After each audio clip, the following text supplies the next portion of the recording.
is evident that no solution has been sought for the fertilizer crisis in the country. Meanwhile, the Chinese vessel carrying fertilizer has weighed anchor and set sail to Singapore, where arbitration to settle the dispute is to take place. According to the Minister of Agriculture, the Chinese fertilizer company in question had initially agreed to have any compensation claim to be arbitrated in Sri Lanka. However, the Deputy General Manager of China's Chinese Biotech Company has challenged this narrative.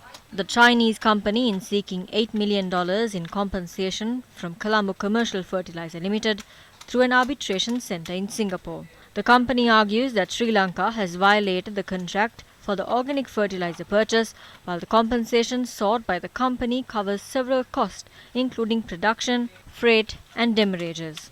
The Chinese company is also seeking an order for Sri Lanka to pay all arbitration costs, including its legal fees and other expenses. The $8 million claim includes interest. Responding to inquiries from Newsfirst, Agriculture Minister Mahindananda Alutkamage said his ministry had reached an agreement with the Attorney General to increase the payments made to the Chinese company from $5 to $8 million and to pay 75% of the amount mentioned in the letters of credit issued by People's Bank after the ship leaves Sri Lanka.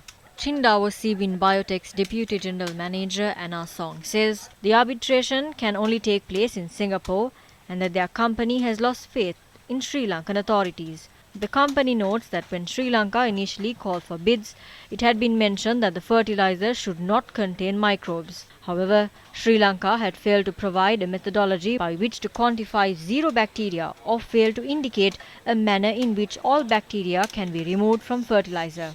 The Chinese company had reportedly informed Sri Lanka on the 12th and 14th of September that it would be impossible to provide zero bacteria fertilizer, but that both parties had reached an agreement that the fertilizer could contain harmless organisms. Citing messages exchanged between a company representative and a ministry official, the Chinese company said the secretary to the president had instructed that letters of credit could be opened tomorrow or so if fertilizer could be sent according to the agreed criteria.